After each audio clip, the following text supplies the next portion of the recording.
I'm confident we're winning Europa, but we also need to talk about local football. But before we go to local football, my guy, I want to get these thoughts of you. I know this question, even you talked about it with Robbie over on the weekend. You want Spurs to win it, but he wants United to win it. That question, all Arsenal fans have been asked all around the world. Yeah. My question is, where will you hide, or what would you do if City have the FA Cup, Chelsea have the Conference, United have Europa, you have all? Yeah, I'm sure he rehearsed that. That's a good, right?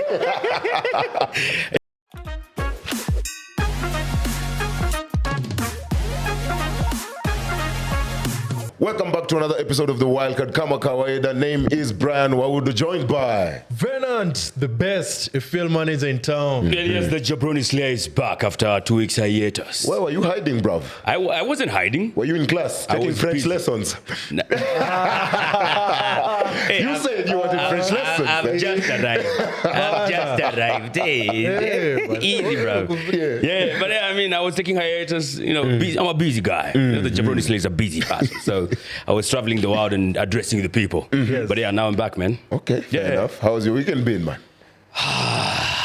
Surreal. Let me say surreal. It's been like the last one week. Yeah. But I when I was saying I was away, I was doing the Champions League trophy tour. Yeah. All that stuff because So was I. So what was your I don't know what you're doing there, because I did the Champions League. But you've won it, so I'll let you know. Yeah. I was thinking I'm gonna carry it. Yeah. Didn't happen. Then of course this weekend the FTV crew was in town. Yeah, you met your fellow bottlers. How are they? What have they bottled? They bottled nothing, Those are the fans, but those are the players. So the biggest fun YouTube channel in the world, bro, was in 254. Yes. I had to be there. So Okay. it was nice. It was nice. Yeah. Okay. How We are about you? mad. Yeah. Mad, man. Wagwan. Once again, you're postponing the Mashemeji Derby. What's happening? Why are you mad? This is the whole time. The fifth time? Bana. Imagine, Zoea yo like- sauti, my guy. You're a Tusker fan. Yes. Correct? Your team, you performed very well. Ojok, once again, scored. It was amazing. But Mashemeji Derby, this is the biggest game in the country. I'm saying. Yeah. And then also you look at this season, stakes at hand. We win this game, we are right there. Number 2 with 1 point different, but we're catching up. You get? This is not the time to postpone the games. So that's why I'm mad. Okay, fair enough. We'll unpack that, of course, later. Had a fantastic weekend, but in Manchester, things ain't doing so well. Yeah. But we move on with the show. Kama kawaida, type up the answers in the YouTube comment section. Of course, first order of business. Question of the week. How many Serie A titles do Napoli have? Mr. Napoli fan, resident Napoli fan of the show. Yes. The title race is heating up.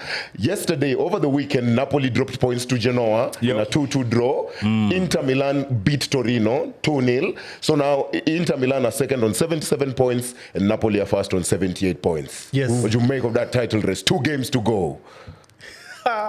Damn. Tushai Chukua. We start with the game in itself. Heading towards this game, I knew we are winning. It's at home. It's Genoa. True. It's a comfortable, one of those. Hadi mimi nilikuwa nimeinvest mkanitoa do. Clean. Rosafi. But ile mbaya ni kwa Southampton. The Southampton fixture was the one that. Yeah.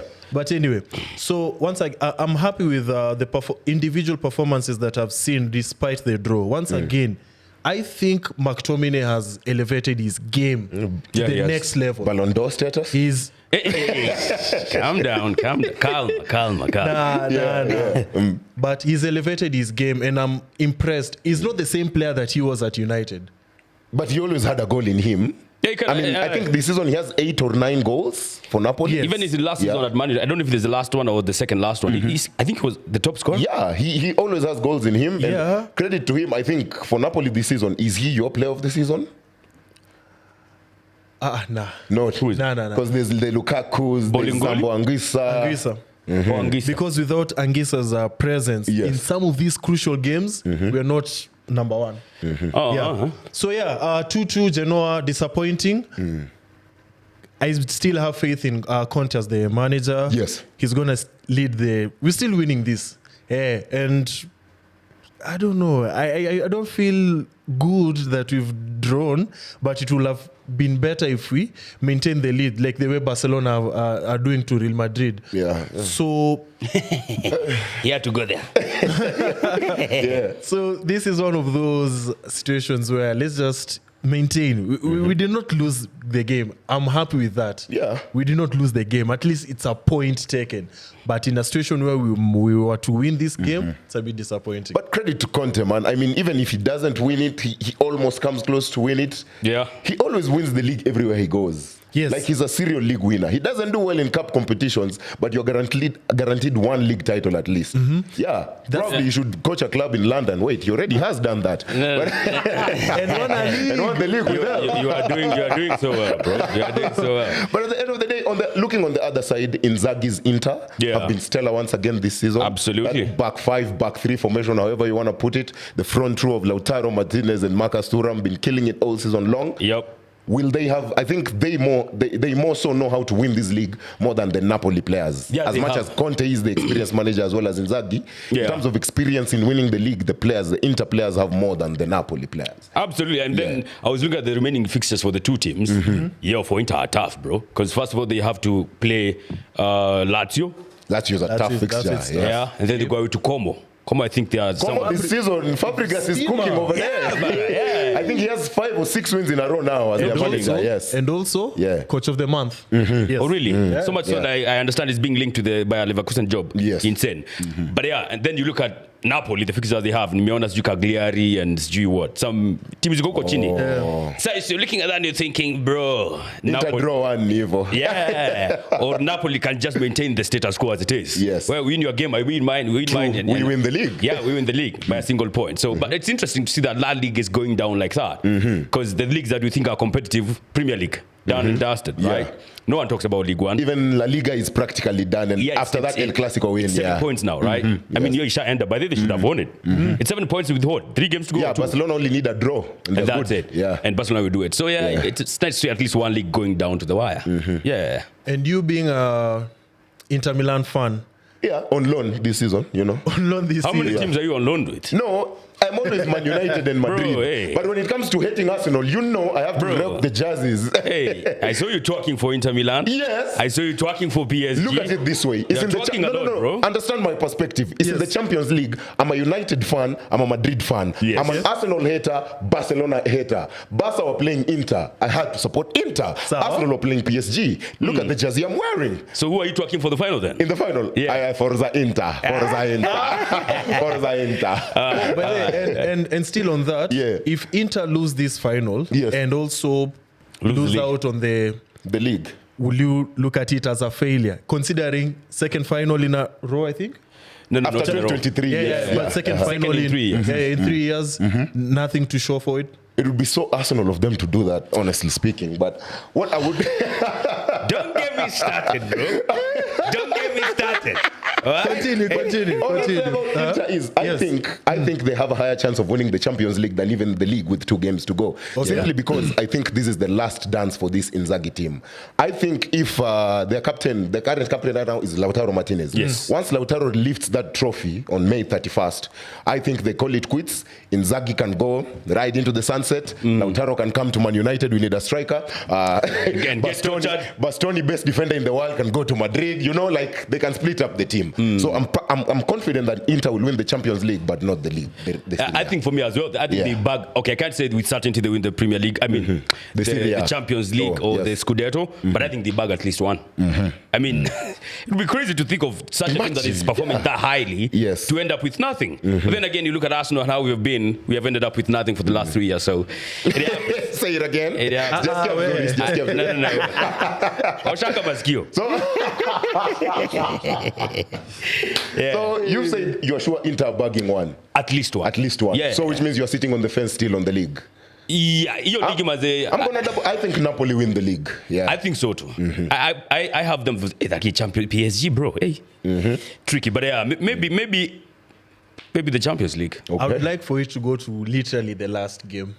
Because I think this one will. Where the reason why I say this is when you look at the Napoli game last weekend, we considered at the 86th. Yeah, 84th. It was around 84th. Yeah. So I knew to Nawini game. So just for entertainment's sake, I'd love for it to go to literally the last game. Yeah. Yes. And then Napoli to tank it. Yeah. That'd be fantastic. Hey, fantastic title race happening over there. Speaking of title races, of course, in the Premier League, it is done and dusted. But there is, I think, from a philosophical perspective, there's a certain right back going to Madrid.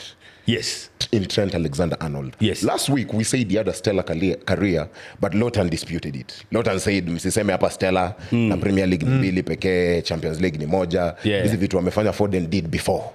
Oh, that's what he said? Do you think, but from a perspective of where we have always called Trent out for being terrible defensively. Correct. Yes. He's decided to make a blockbuster career move. He's decided to move on to Madrid. Yeah. Is he a hero or a villain? Are we supposed to tell Liverpool fans how to feel? Yeah. Trivia Master, do you feel like chiming in on this? Yes.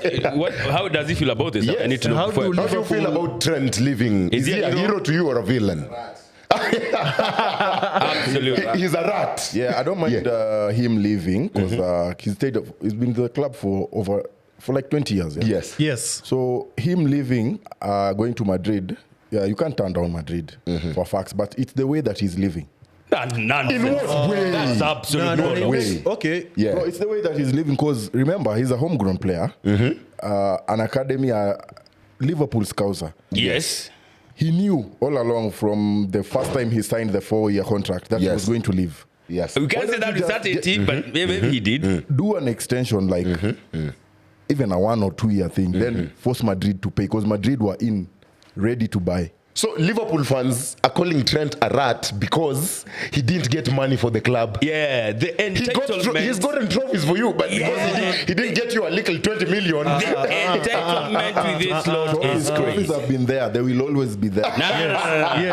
Yes. And also, I understand this point. Basically, what he's saying is this is how Liverpool fans feel. Yeah. Yes, you're going to Real Madrid. Okay, 50-50. Maybe people like it, maybe people don't. But at least let's get money. Let's make business out of you. Let's make money out of you because he's not there to make money for Liverpool. Because he's such a valuable asset. Now this is the business. This is the best caveat. Nyaash, as an Arsenal fan, and so to you as Venant. Yeah. How long is Saka's contract? How many years does he have left on his deal? I think they're extending it to like 2028 or something. No. His current contract. Oh, the current one? In Aisha Lin. In 2 years. In 2 years. Not 2 years. In how long? It 1.5 has to be 28 there. No, in 2 years. In 2 years. In So Aisha in 2 years. 2027. After this, he only has 2 years left. After 2028. But of course, you're extending, yes. 2028, Madrid are in need of a right winger. Yeah. Saka decides to leave for free because there's no trophies or there's Saka decides. Will you take homage to that? Will you be pissed off if he does that? Before you answer, factor in Saka's age.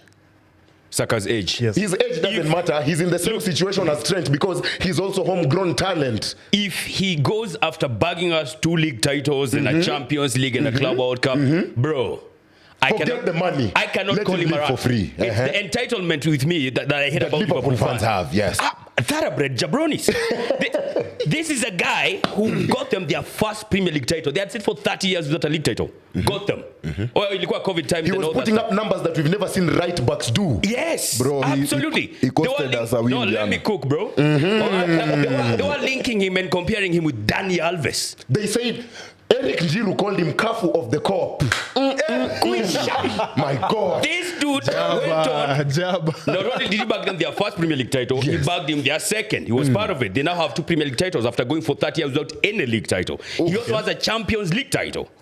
This guy has given you everything. I swear down, even if you extended by a year, they will still be calling him a rat or something. Is there entitlement with me? How much money did you get with the Premier League title? The 2 of them. How much money did you get with the Champions League and the Club World Cup? The exposure. They should shut the hell up. And then they booed him in his own backyard. Yes, they booed him against Arsenal. Asante Apunda ni mateke, bro. Booed him. Asante Apunda. No, he's not Salah, bro. Don't stop acting as if he's He's not Salah. He's not He's Salah. homegrown. You're not saying he's Salah. You're not saying he's Salah, but he was key, a part of the team that won that league. We've won the league because of Salah. Toa Nani Basi in 1920. Do you think you're winning it? Yeah.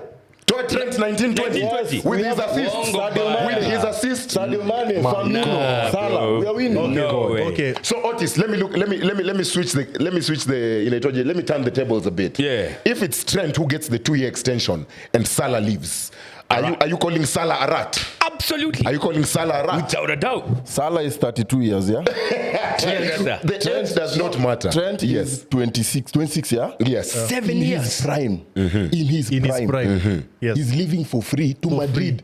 Madrid is a... Dude has given you 7 years of prime. Bro, 7. It's not prime. Even Saka is not at his prime. Nani aliingia kama ameanza kucook, bro?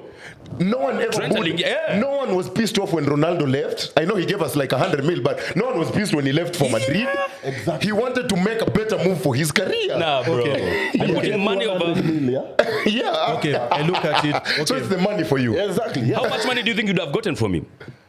Like, let's say he has a year left. I don't know how much, but I know it will have been Like what? worth something. Like what? About 50? Even if it's 30. Come even on, 40. man. Okay. You're haggling over that, yeah? Brian, when you look at the history of Liverpool, Yes. let me use Suarez in this case. Okay. Suarez is a legend that he is at Liverpool. Yes. Did Liverpool want Suarez to go? No. But the way in which he left, there's a reason why Liverpool fans, till today, they respect. There's that salute whenever Suarez name is whenever Suarez name is mentioned. I don't want to go into the finer nitty-gritty details of how it ended. Yes. But there's a reason why the fans are booing Trent. Kuna njia ya kutoka. Yeah, there's a reason. A stupid one. It's a stupid reason, in my opinion. Venant, ati kuna njia kutoka. There's a way in which he would have. Look, this is what the Liverpool fans, by the way, are thinking. There's a way in which angetoka, not how he did it. I mean, and I used the money argument as one of the reasons as to why they are mad at Trent. why is no one going after the board? Why? Yeah. They could have sold him last season. Fenway Sports Group, no, he's a homegrown talent. Absolutely. Fenway Sports Group should have kept him, should have done everything to keep him, give him a 4-year deal. Absolutely. Not even a little 2-year deal. Exactly. Yes. Let me cut you short, Kidogo. Yes. We can't blame the board. Why? Oh. They offered him over, I don't know how much. He was supposed to be the most expensive paid right back in the world. And he denied. Because he already set his mind that he's going to where? To They Madrid. let his contract run down. No. They being did a it 2 free- years ago. They offered him that he announced contract 2 years 2 ago. years ago. Akakataa 2 years ago. Yes. And then season ikianza pia akakataa. Akakata kuongea hata. And you did not sell 2 years ago. No? And you did not sell 2 years ago Madrid after he did come to refused. Madrid went behind and were like, yo, just run down your contract. True. And then you'll come. So mlichezwa. Of course. That's why you're calling him a So, rat. no. That's down to the board. Sell the guy. No, it's not about the board. Sell the guy. You'll say the board that the board didn't offer you a contract. The same way that Salah was saying that I've not been offered anything. Yeah. So for now, I'm leaving. The board letting that guy run down his contract to 2 years. Hadi ishe. Tafuta mtu kuuzia, bro. Yes. You want 30 million. Jamaa wa Konga leo amerudi na. Yes, you're forgetting. You guys are forgetting one thing. One very important factor. Yes. There was a change in managers. Alikuja last year. Leaving and Slot coming in. There was that aspect of the players that you remember. Even VVD was even linked to this news of players who want to play under him or who don't want to play under him. Yes. Players you're not so sure. I remember there was one incident where I've forgotten the Liverpool player, but he was subbed off at halftime because he wasn't playing very well.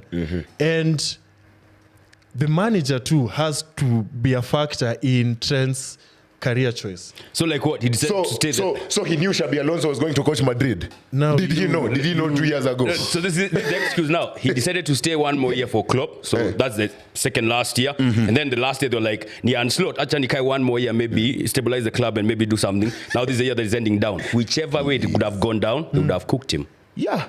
No change in fact. Because when you look, but after me, I understand Trent.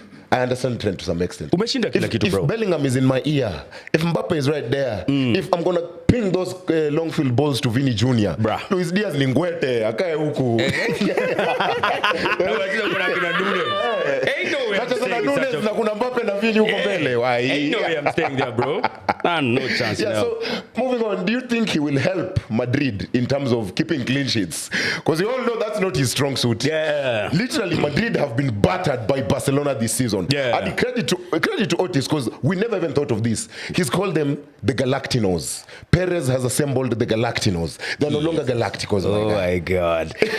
I think he'll help them keep sheets. Dirty sheets. Ain't no way they're going to be clean. That white jersey ain't going to be Nah, clean. it's got a lot of dirt on it. Oh, I mean, if he was doing that at Liverpool, what do you expect at Real Madrid? Already they're conceding goals. Yes. I don't think he helps them. Maybe moving forward, they become maybe more that's clinical. Let's play club scouts and club coaches and athletes and football scientists. Yeah. How do we help Madrid sort out their issues next season? Ancelotti is leaving. Okay. Xabi Alonso has started to be the manager. The links are now serious. That's Even fine. Fabrizio has reported it. Yes. He is going to be Madrid manager next season. Yep. They're already used to a 4-3-3. They've always been playing 4-3-3 or 4-4-2. Will Xabi implement his back three?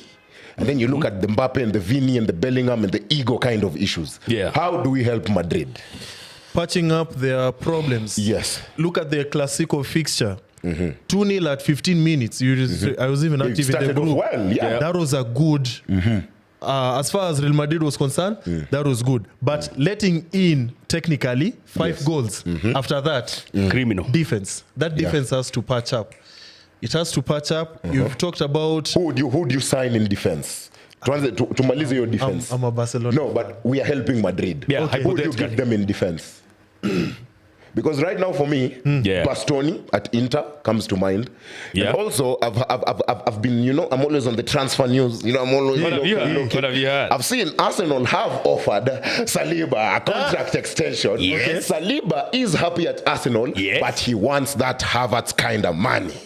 So if Arsenal can't give him that Havertz kind of money, there's a spot open alongside Rudiger. No. But still, okay, so sort out the defense. Yeah. Right now, of course, the best defenders in the world, Bastoni, Magalhaes, Saliba. You probably look at them, right? Yeah, on the 19-year-old. Midfield too. How so midfield? Okay, you look at the Arsenal Madrid fixture at Emirates. Yes. One of the reasons why Arsenal beat Real Madrid was they overpowered Real Madrid in Yes. the defensive role. Yeah. Mudryk, I get it. Modric, he's not a starter, so you watch out. Is he ending? Is I contract think ending him after and this season? Carvajal might. No, Vasquez is definitely leaving, but I think him and Carvajal might get a 1 year. I think. So who's Modric grooming at Real Madrid? Because that needs to be, if there's no significant answer, then we need to also buy somebody, or Real Madrid need to buy somebody. But I don't think they'll sort the midfield because you have Valverde, you have Tchouameni, you have Camavinga, you have Bellingham, you have Brahim Diaz who's in and out, Ceballos and Adagola. I don't think they sort that midfield. Yeah, I don't The think issue they is sort that. finding a creator for that. Like, there's no guile player right there. And the guile player that's there in Adagola, he hasn't gotten game time. Yeah, I was actually going to say that. Maybe they can have more game time being given to Ada. Yes. Jude Bellingham. Is he not a creator? He doesn't create, he just scores. He's supposed to be box to box. I believe. I don't know. He doesn't create. He's I don't supposed to understand take up why. the Rice role in that. Yeah. He needs to take more notes. But yeah, I think their midfield, again, like you said, creator has to be the most important thing for them. Adagula can be the guy. If he gets the game time, we don't know if Xabi Alonso is going to give him that. Jude Bellingham, he needs to create more for them. Because if he's not creating, this season he has not been scoring as well. Yeah. So he needs to do better than that. And then, of course, like you said, the defense, Saliba out of touch. Waziguze London. Aziguze Mrima na hiyo kitu. Hansen, I understand nani alikuwa amesema there have been those kind of rumors he might go to Real Madrid. Might be a good addition, you never know. Yeah, right back there's a problem. Na huko mbele there's egos. Of course, the rumors of the season are Rodrigo is the sacrificial lamb. Yeah. But So who's Vini has already performed for you in 2 Champions League finals and scored in those finals. He's gotten you to those Champions League finals alongside Benzema and alongside Rodrigo last season and Bellingham. Yeah. Mbappe has been your guy this season because right now he's broken the record for a debut season in terms of goals. Yeah. He's broken that record. So he has 38 goals, I think, right the now. league. And then right now, 38 goals overall. And then in the league, he's chasing the Golden Boot alongside Lewandowski because he's on 26 goals and I think Lewandowski is on 25 right now. I'm not wrong. So at the end of the day, do you sacrifice also one of them? So because you've given Vini the number 7. He's given you 2 Champions Leagues, but has had a terrible season. And then Mbappe's come and said, I'm putting 38 goals on your plate, my guy. Bro, you've taken Mbappe off. It has to be those two, then you look at who plays as a centre forward? Mbappe right now. Yeah. Then left wing is who? Left wing is Vini. Vini, right wing is Rodrigo. So If you he sacrifice Rodrigo, tell Mbappe go right and get a striker. And who is that? Solos? Lautaro. Marcus Thuram. There's actually strikers in the market now. You can't argue that. But interesting. That's now what you want to see what Alonso can do. I mean, because there's still some work to be done there. And if they do agree to let Rodrigo go, then they get a lot of chums. Maybe they buy someone. I don't know. I have a random question for you, Real Madrid fans. Yes. I haven't heard you guys talk about the academy. players from the academy? Why is it just buying? Yet, this is a reputable club. And yeah. I think it's because every academy prospect that we've brought into the light in recent years, it's only Valverde who's shown something. Because Valverde was taken out on loan, came back, showed he can cut it above the rest. Takefusa Kubo is still trying to get it at Real Sociedad. You know, Mr. Sniff Hair Flick couldn't get it. you know, he couldn't get it. First of all, he's not an academy product. But he was a youngster. He was trying to get, not from the academy. He was the same one. At DCC, I think Chidobe Martin is not from the academy, but we are trying to boost him up. No, I'm not mixing. It's the same kind of situation. You look at the defense. Raul Asensio has come up this season, but still hasn't been the metal that we expected him to be. Jesus Vallejo as well. He's gone under the radar. The last time I remember Jesus Vallejo was the Man City Rodrigo game. The Rodrigo comeback. Other than that, he hasn't really shone a light. That's why we had to go get Rudiger. And I think that's the issue. And the academy prospects haven't done anything when they've been taken to the first team. Even the attacking front as well. The last one was Asensio from the academy?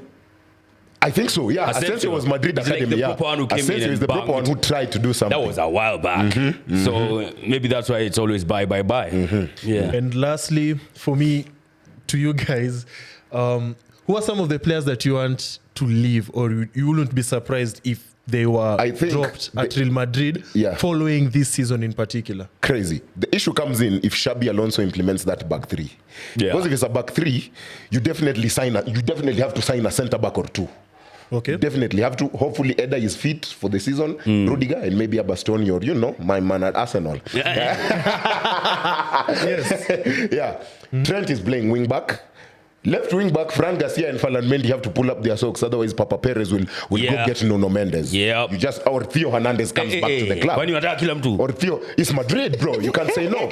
My issue comes in, if that 3-4-3 is implemented, hapo katikati, Valverde has to play. He is the captain in standing right now because Kina Vasquez and Modric ni wazee. Valverde is the club captain right now, as long as the other old man are not concerned. Valverde partners Chouameni. Now it means Kamavinga and Bellingham struggle for game time. Because uko front three kuna watu. Man, you have to drop Chouameni. Drop Chouameni. And then ikwe Bellingham Valverde. Because I think Chouameni could be sold. Rodrigo could also maybe. And maybe Brahim Diaz. I think those three could go. Cool. It's a big cold, but I think those are the three. I think selling Rodrigo and Brahim might be a bit of a problem. Maybe one of them. But because they are top talents as well. But there are reports about, Rodrigo, where they smoke, there's fire, bro. He might just be living, That's how we rescue Madrid, bro. We might just rescue them. Maybe. Barcelona, we might just rescue Barcelona's way. Shout out to my team. That was an amazing El Clasico. One of the entertaining ones that we've seen recently. I think the last time was this entertained was the Bellingham brace. Where it was that good, but this one was good. Kudos to both managers. Ancelotti is leaving. Most successful manager at Madrid. I don't know if that warrants a statue. Ngumu, Madrid watu wengi wanahitaji statue. Kama hata Ronaldo hajapewa. If they start doing statues, hakuna kwa transfer Barcelona.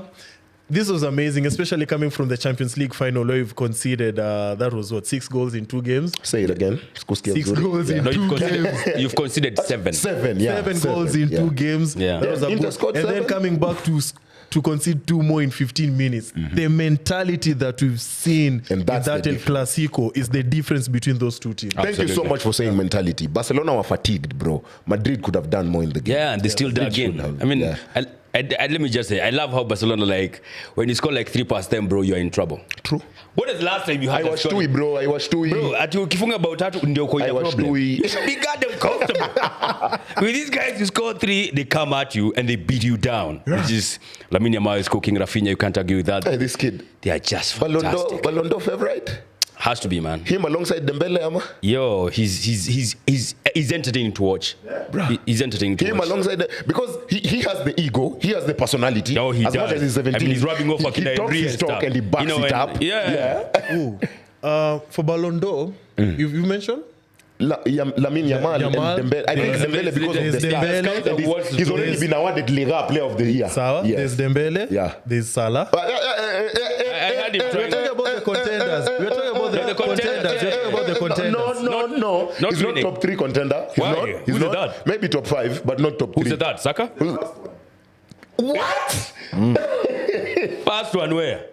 Check your First to Google contend, first to lose then. So titles. Saka. Hey, Saka yuko hapo baya. Kama nimekataa Salah, Saka yuko hapo. What do you mean? Umesema top five. So Salah. Yes. So Salah or I have Dembele. many outvote. Salah, Dembele, Yamal. Yamal. Many outvote Salah. the other one? Many outvote Salah. Okay, Nilikuwa can nataka kuweka you nani hapo. also add Donnarumma in that conversation? Because look at it this way. Yeah.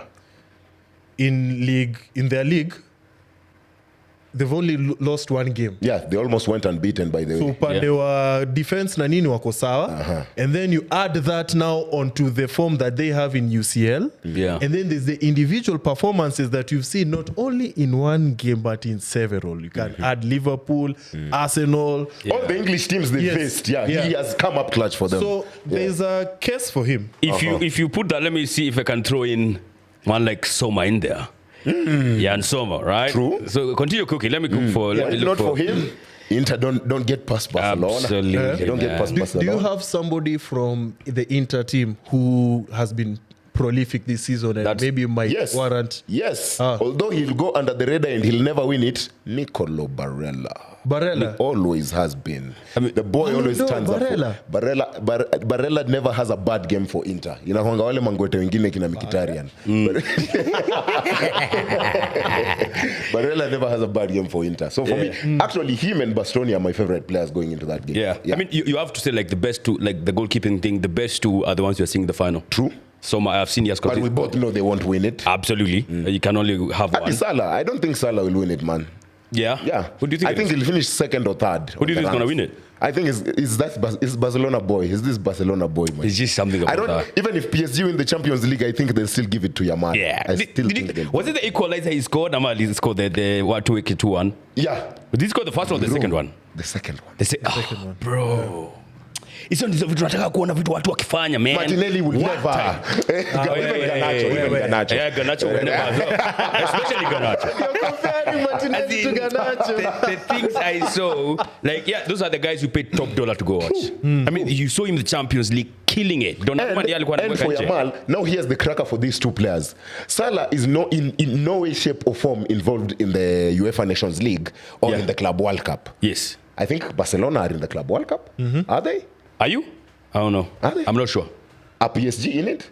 I don't But even think if both those teams are not in the Club World Cup, Yes. Barcelona aren't. Yeah, Barcelona ain't in it. Yeah. Even if both those teams are not in the Club World Cup, there's a certain tournament called the UEFA Nations League, and Spain and France face off in the semi-final. Oh, goddamn. Yamal and Dembele will be key figures for those teams. Yeah. That could play a role as well. What if France win the Nations League? Are we having Mbappe in that conversation? Dembele and Mbappe are top 2 in that conversation. Even Marcus Thuram said it after Inter knocked out Barca. Right now, the best players in the world: number 1 Dembele, number 2 Mbappe, number 3 Yamal. He said it. His own words. Yeah. And I like to also what Lamine Yamal said, like the best 2 players he absolutely loves watching nowadays in the world. Bukayo Saka And nobody watches and him. Bukayo Saka. Can we talk about Arsenal? Because I want to. You want to say something about No, Arsenal? I want to hold Arsenal accountable. Feel free, bro. I've done that job the whole season. Feel free. Take over. Take over. Yeah. All right.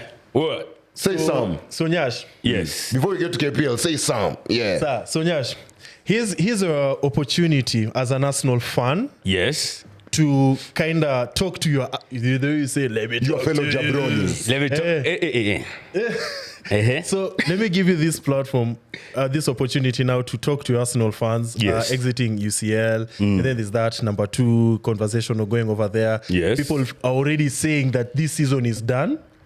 Yeah, I think it This is. season, like it's done. There's no need to watch these games and stuff. You have Man City here on our backs. They're looking for that second position. What message would you like to give Arsenal fans regarding this season?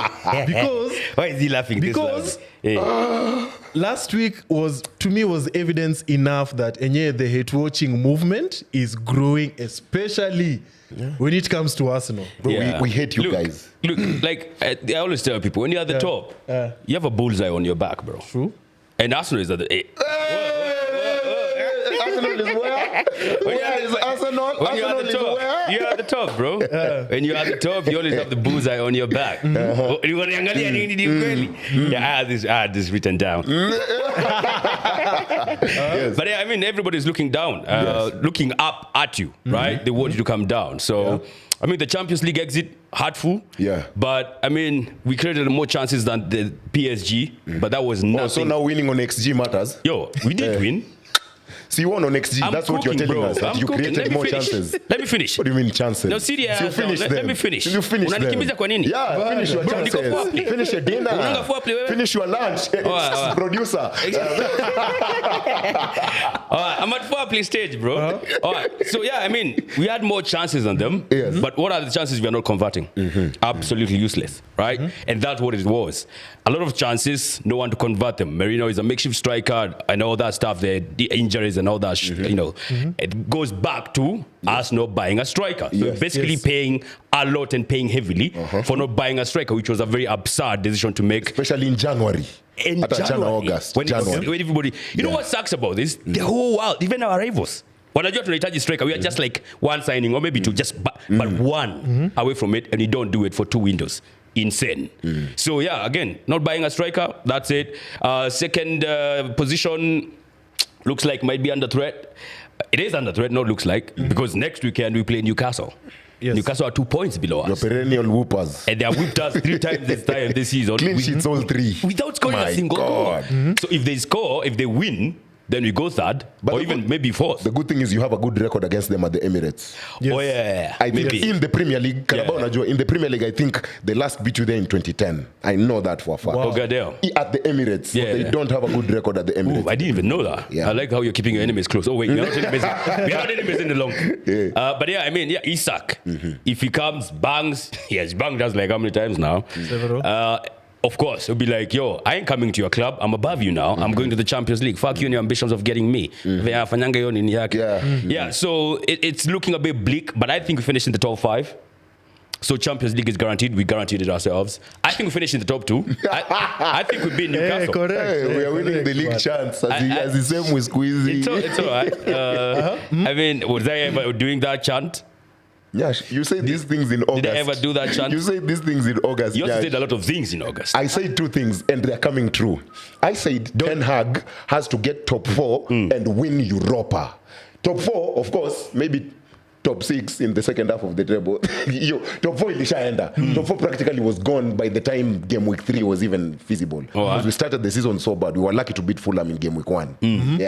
But Europa League, we're in the final. It's coming true. Bro, you're papering over the cracks with the final again, but it's fine. You're papering over the cracks. Don't be jealous, man. No. I'm not. It's heritage. Bro. It's heritage. Let me tell you, I didn't even want to go here, but here you go. This is the weakest Europa League of all time. Why so? Absolutely. A tournament you couldn't win. No. You know right now, if I look at the Europa League wall, I can see Ipswich and not Arsenal. Don't chat me, man. Don't start. Do not start. No. Stop, Bali. This is the weakest. No. This is the weakest. No. Look. No. You are the worst team of the biggest 6 we have ever seen of all time. That's Tottenham. No, Tottenham are below us. What the fuck? Nani anatambua Tottenham? Tottenham, they are shit to us, bro. They are dead. We don't recognize them. It's the worst we have ever seen in the Prem. We're finishing, 16th? This is the weakest Europa League of all time. For 2 reasons. 1, there are no teams dropping from the Champions League coming to, Oh, you would have dropped down. You would have dropped down. And beaten your ass, all right? Continue. And beaten your ass, all right? Yeah, no teams dropping from the Champions League. So the wale tu wa Europa. Na mna maintain hapo. And I'm sure UEFA must be sitting for the second reason. Look at the 2 finalists. And that's actually, that's good. That's good. I like that you mentioned that because Wenger said the Europa League reward should not be going into the Champions League. Any longer, yes. That's what he said. Any longer. Why is he salty about a competition he could never win? Yeah, good question. How many times was he there? Did he ever go there? Yeah, twice, back to back. Oh, twice. Yeah. But weakest for 2 reasons. So, I said the first one. The second one, look at the 2 teams in the final. Where are they? What are they doing in the league? Fuck all. No. I have to stop you right there. No. I'm not done. Let me cook first. Utaingia baadaye. All right? Utaingia baadaye. So this is the weakest Europa League of all time. Okay. You know you should not be there, bro. You know it. Yeah, as a club. Not with the players, as a club. As a club, bro. Yeah. You are the status second, quo. Yeah, you're the second biggest.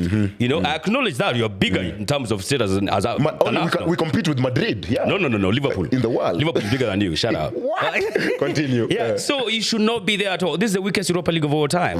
So you guys being the worst in the league, going to win the weakest Europa League of all time, papering over the cracks. We told you papering over the cracks with the Carabao Cup. You didn't listen to us. You started chatting to us. We told you papering over the cracks with the FA Cup. Muka chat, muka say, oh, fuck off. You have a trophy. We are telling you now, you're papering over the cracks with the Europa League. But of course, you'll chat to me and tell me, yeah, you don't tell us. I have there are problems. You let us solve them. Then you bought Ruben Amorim. You bought him to get you to higher than he is right now, right?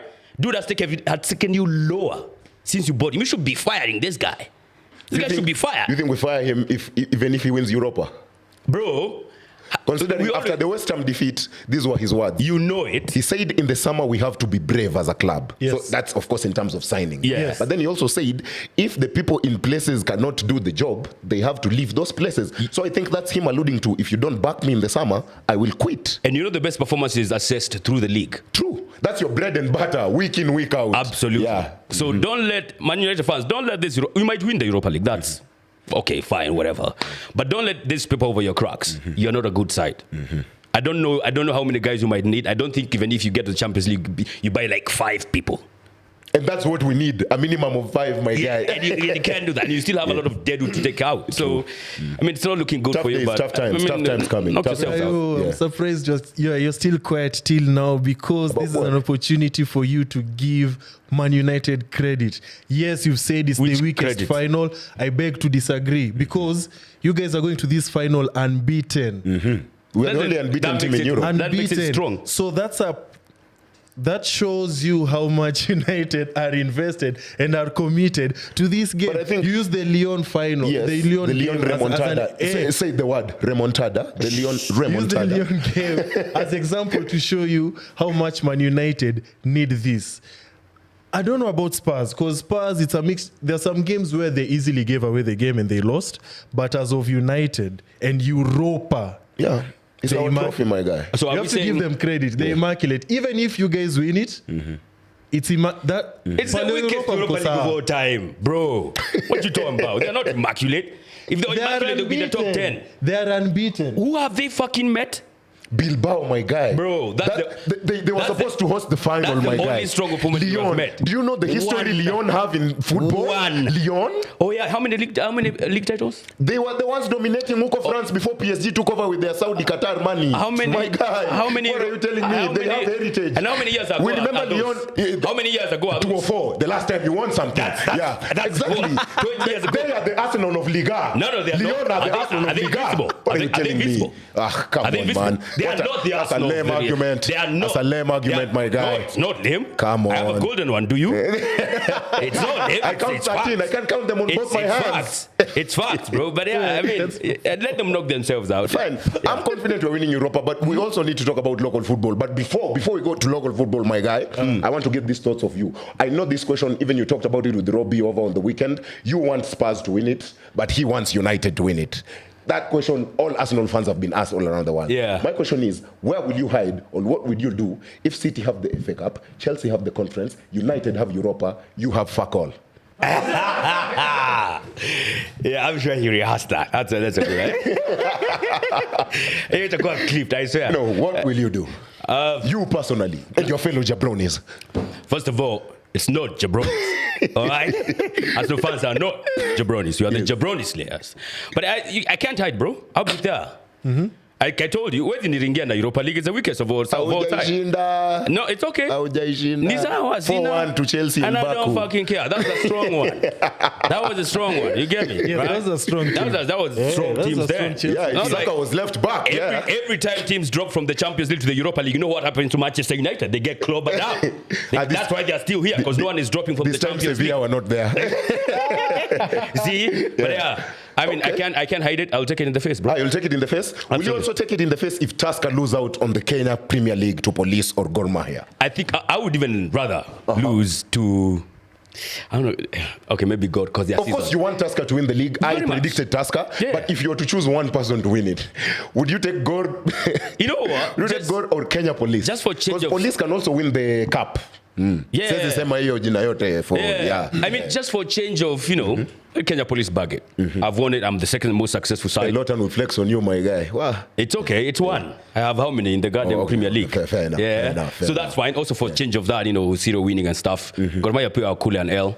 But of course I want to win it. But my boy Ogam, bro. Hey, Still on the golden boot race. Yeah, but how many goals? Yeah. Venant sasa wewe. The top scorer. Now you started the show very incensed, very pissed off about the Mashemeji Derby being postponed.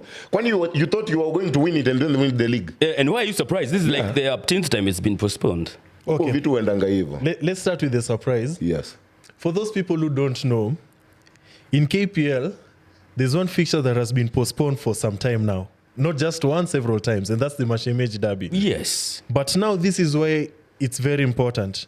This game determines God's position. It's number 2 now. It just Right now you're third. So Yeah. you get second, or if you lose it, or if you draw, you remain third. Yeah. Yes. So it just strengthens our chances of winning, especially when Kenya Police, from time to time, they can be shaky. Yeah. They've reduced the goals that they used to win with. They are scoring fewer now. So as you're looking at it as it's an opportunity for us to once again go back to the glory days and being number 1. Yeah. But it can't happen when each and every time it's being postponed. And the other teams are playing and they are further going ahead of us qua table. Couple that with, you guys have seen it, the fight between, not the fight, but the coach and the assistant Technical and the bench, staff. yeah. You have that going on over there. So it's as fans, Sisika fans, and then there's the Shabana incident last weekend and stuff. Yeah. So it's like, let's just finish with it. Let's finish the season so that we know, first, for example, the coach's future and stuff. But this can't happen when you keep on postponing the game. Yeah, I mean, it's the biggest derby. And that's what I was telling you a bit earlier on this season. And you guys are going mental about the fans and stuff. And not having corporates coming in. Look at that. I mean, By the way, you champion corporates should join. Yeah. Yeah. I mean, and they can't if that's what's happening. The biggest derby in the league has been postponed to like Time and time again. No place. Why? Because nobody can trust you to go to Nyaash Stadium and keep calm and not do something crazy. Hooligans. Nobody can trust you to go to Kasarani. I don't know if it's the fact that it's being continued to be built or they just don't trust the fans. I mean, we saw what happened at Gusii Stadium. Again, fans going crazy. It's just wrong. A big derby like this not happening in Kenya, it's absolutely terrible. It absolutely sucks. And I don't know what should be done now because the fans wameambiwa Maraka 1000, bro. Now skiangi. It's same old. Have you passed Nyaash Stadium recently? No. Okay. I have from outside, yeah. You've seen they're working on the fence. Yeah. So I'm assuming that's reconstruction that it started in preparation for Chan. Yeah. Yeah. It's a good thing, but then again, look at where we are at the season. We're just a few games away. Couldn't you just not hold on for it for just literally 2 weeks, and then we finish the game so that you can now start restructuring the stadium? Yeah. Because Why? No, actually, I don't think so. You can't not destroy, but you can't destroy Nyaash Stadium and still say there's no venue when there was a venue that was okay. But they have done that time and time and again. we literally hosted the last game there. But they have done that time and time again. What would make you stop like preparing for Chan that in the Upe Gor Mahia na AFC wacheze because taken the back season is still and going. you'll be taken back weeks behind of construction because you never know what will happen. Honestly, you don't know what will happen. Anything can happen with these games. And then, so maybe that's why they were given no access. So that's of Nyayo. Yeah. We go on to Kasarani. The game was initially meant to happen there. Yeah. Even the Gor Mahia account, I've seen they posted, those guys were there to check out the stadium. Yeah. And it was like, okay, it's about to happen. Yeah. They started selling tickets online and stuff. But for it now to be cancelled on Friday. I think when hit, with no reason. Just saying no venue. Iliwahit tu nini Mashemeji Derby watakuja kuharibu. Bas. Kanja. Tuanje. Yeah. It's a reputation. It's preceding the fixture. But will it even can it affect the players? Do you think ama huko Kenya tuko stonewalled huko? I don't know, man. In terms of going for the league. Bro, it's the biggest derby. You see, the longer you postpone it, and what happens if we get to the final game week and that's the only game missing? Yes. So now do Kenya Police and Tusker have to wait to one kama AFC watashikilia Gor?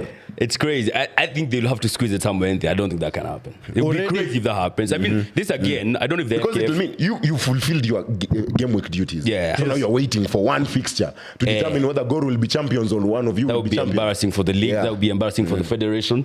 I think they will make something happen there. I just don't know. And this is now how the new FKF management have their work cut out for them. These things cannot be happening, let's say, next season, bro. This has to be the last time and be a learning curve. Yeah, but the good thing is we have midweek fixtures going on. On Thursday, I'll be going to Dandora. Kariobangi Sharks play at 1 and then Gor play at 4. So I'll be there. Sharks against who? I mean, Omena against who? Nimesahau. Sijui often, but I know game ya Sharks is at 1 and then game ya Gor is at 4. Kauja kula samaki na well, kuna Omena ziko on offer pale Dandora. On Thursday at 1. Get some protein, bro. Oh my God. Yeah. Mr. FPL, take us through. 2 game weeks left. 2 game weeks Any left. assets to purchase? If there's any leagues you're trying to win? FPL tip of the week for you guys. Focus on the teams that still have a reason to play.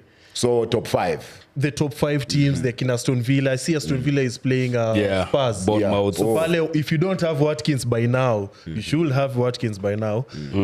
You look at Everton. Everton, their home fixture, forgotten University Everton are team. cooking, bro. Yeah, their home Newcastle. fixture. I think the next one they have Newcastle. Yeah, they finished the season with Newcastle. Yeah, so Everton is one team you need to invest in. There's the Leicester Ipswich fixture.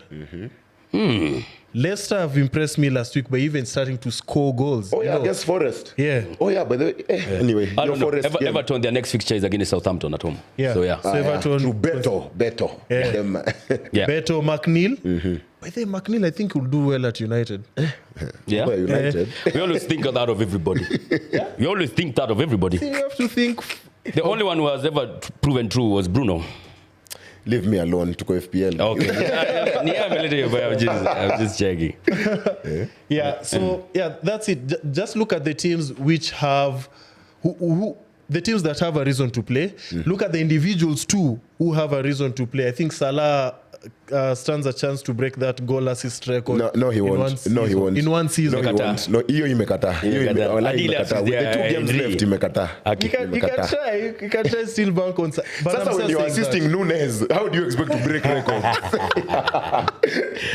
Ain't no chance now. Yeah. And then the teams like Man City versus Bournemouth. City still have that chance of cooking Billion number 2. Now that Haaland is back as well, Yes. you can. They could not cook the Saints. Sembuse. Yo. Forest? What you make of that incident, by the way, before you even get to That He made a incident- the statement. owner going to confront Nuno Yeah. after the game? Looked crazy. So Udaku inasema it's like he banked on them Because it's Leicester. Champions League. Yeah, and then it's Leicester. He was like, Aliwekelea bet you know mahali. one of Ama those, collateral. you know one of those situations where you've invited everybody, your uncle, your nanny, it's a big day. It's one of those, like, I think the owner, like, he knew this is a sure win. Yeah. So he was like, because it's a relegated team. yeah. So for it to Uliniambisha go mbele ya You know, watu. he's coming from a high because he also has a club, I think, in Greece Or the that has Olympiacos. just won the league. Olympiacos have won the Yes, league. They just won the league. He's coming from celebrating with them after winning the league and To waiting clinching on a top Forest top 5. And then this happens against Leicester. A relegated side already. But the owner shouldn't do that. No, it's the ownership. No, You're no. the owner. Yes. You're the owner. Yes. What picture are you portraying? Owner. Yes. Yeah. It's Do you okay. think Nasir Al Khalifa will go to Enrique and tell him, why didn't you win the Champions League Kwa final? pitch. Hell no. Publicly is where I am like, okay, now that's foul. But him doing whatever, or saying whatever he said, rightfully, you're the owner, rightfully so. But doing it publicly, especially after Nuno delivering one of the best performances. They were relegation candidates not too long ago. Yeah. It's the biggest jump of all time. If not, I think it's only bettered by Leicester winning the Premier League. Yeah. I mean, these guys were relegation candidates. They're bagging European trophy. Could have been Champions League, but I mean, even if you get Europa, as Nottingham Forest, let's be honest. Yeah. And That's also- good enough. and But I mean, also- put out a statement saying he's supporting the team and all that stuff. So. Yeah, the PR has to do PR. He has done bad PR already by going to confront him Yes, on the pitch. Yeah. That's my place of work, nigga. What I wish the owner knew was Nuno took Wolves to Europa Quarter League finals. Yeah. I think he doesn't know that. He's in the history of that club. So he wouldn't do that and then publicly. Yes. Yeah. That's wrong. Okay, sawa basi. Back to winning ways. Oh, Back to winning ways leo. please. I've taken too many L's, but hey, hata nilisahau kushinda bana. Hey. I'll give him the blue one. Whichever. Yeah. Whichever. Let's go. Man like Otis. Hey, leo Otis amepata talk time. Lazima angeongea tu kuhusu Trent. Champione. Maswali za leo ni za Liverpool. Champione. Twende. What is the current league position of Posta Rangers in the Kenya Premier League? I hate you. Unaona mimi nakuchukia vibaya sana. Umeiweka hapo literally minutes. I hate you. The table was right there. Oh my God. Hiyo ni kaida Third unauliza. last. Unaona dema akiingia kwa lift auliza alikuwa which floor? Alikuwa which Third floor? last. You can't recall. Third last. Nope. Okay. I think they are 8th. Nope. Wako 11th. Nope. 14th. Wow. I was closest. Okay. I was close. Question 2. How many league titles have Nottingham Forest won? Bro. League tight. Yeah, league titles. Go. Yeah. Go. Wana point wewe. No, Miss Jafinya. Go. Yo, didi? Fuck it. See, we're already winning ways. Sorry? 1. Correct. Turamtomba. Question 3. Yeah. Which team has beaten Chelsea the most? Arsenal. Kwenda huko man. Scrap. Hapana. Nenda the ICC. Hapana.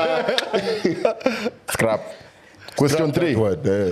Where will the UEFA Conference League finals be played? Oh my God. Oh, this man. Acha hizo. Oh, shoot. Greece? Nope. Russia. Nope. Blank. Poland. Uliza Europa, my guy. Fuck was his conference league. Nobody watched that Yeah, shit. you know, isipokuwa tu Man United wakiwatch nani Anthony. I guess I'm Europa. Question 4. Yeah. What is the record of the fastest hat-trick in La Liga history? La Liga. La Liga history. Yes. Ilikuwa solo the weekend. Correct. Yeah.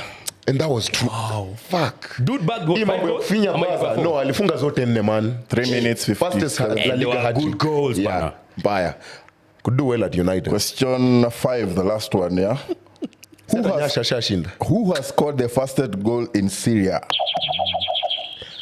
Fastest in Syria. Mkhitaryan? Nope. Is it this season? No, ever. Ever? Like, All time. did it happen this season? No. Wow. It happened in 2020. Can I go? 2020. God damn. Definitely can't be the Ule Filippo Inzaghi. Hezi kwa Is it kwa Lukaku at Roma? Nope. Dzeko? Nope. Rafael Leao. Oh, wow. Yo siku hizi amekuwa ngwete. 6 seconds. 6.7 seconds. 6.7 seconds. Okay. Brayo. Yeah. In conclusion, I'm back. Speaking to the mic, my guy. I'm back. baby.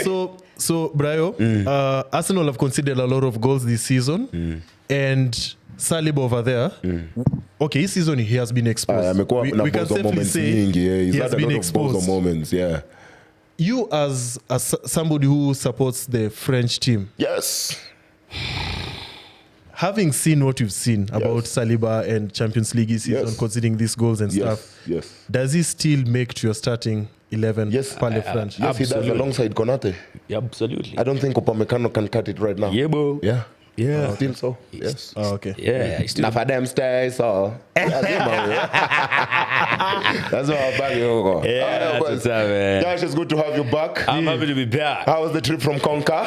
The people, absolutely. And let me say this because you prompted me. Let me talk to the people. Yes. Let me talk to you. Now, a lot of jabronis, everybody who's hating on us, knows that jabroni has been hating on us because we done finished second, walked out trophyless again. Now, let me tell you, once you cop that striker, aka Gyökeres, and you cop that winger, bro, we gonna cook you. We gonna come for you. We gonna be taking no prisoners. We gonna leave no banter untold because you must respect the Arsenal. You cannot hate on the people's team and think you're gonna walk scot-free, bro. So what you're saying? No. Get ready for this. So what you're saying is, once Arsenal get Gyökeres and a winger, you're winning the league. Absolutely. Nipe hiyo clip. Absolutely. Hiyo ndo Get ready nataka. for Hiyo ndo that. nataka nitaitumia next year May. And that's the Nitaitumia bottom next year line. May. And there's nothing Nipe you can do hiyo. about it. And also as well, there's a dude here who I cannot believe his word. All right? I asked him what he said earlier on this season. He said, Arsenal are not going to win 5 games in the first 5. We put a bet on it, 5 Gs each. He lost, I won. 10 months later, I've gotten no 5,000 shillings from this man. I do not understand why. Wait, Mr. Are you not paying him? In Quick fact, change for me. You only pay some mafuta. Angata bro ya wiki. plus interest now. Give me my money. Plus interest. Plus interest now. But let me tell you what. See now you know who you're working for now. So you know who you're working for in the Champions League. Now I have the money. I'll Now I have do the money. one better for you. I don't want your money, all right? I'll do one better for you. Next season, if you man them every time you win 5 games in a row, 5,000 for you. Hiyo ni uongo. I swear. Hiyo ni uongo. Next season, every 5 games in a row, All Manchester United competitions wins. ama the league. In the league. Okay, yeah. 5 Be games in a row, specific, yeah. mkishinda, ndakuwa kanja 5K. When you lose that, I don't need your money. Wake up. Wait. We have to be specific in this one. 5 Ipo wins. naishi nimekataa leo sasa. 5 wins. 5 wins in a row in the league. Wakigonga hivyo, 5 Gs. On to the next one. Another 5 in a row for Manchester United in the league. 5K. If you lose, nah. Go the rera. Go. I won't get. And Brayo, for the record, it's not 5 unbeaten. Yeah. It's 5 wins in a row. Yeah. Haya sawa. So unajua kuna ile mandemo anaweka nywele. Yeah, na. Yo, anakaa tena Kimathi in a few.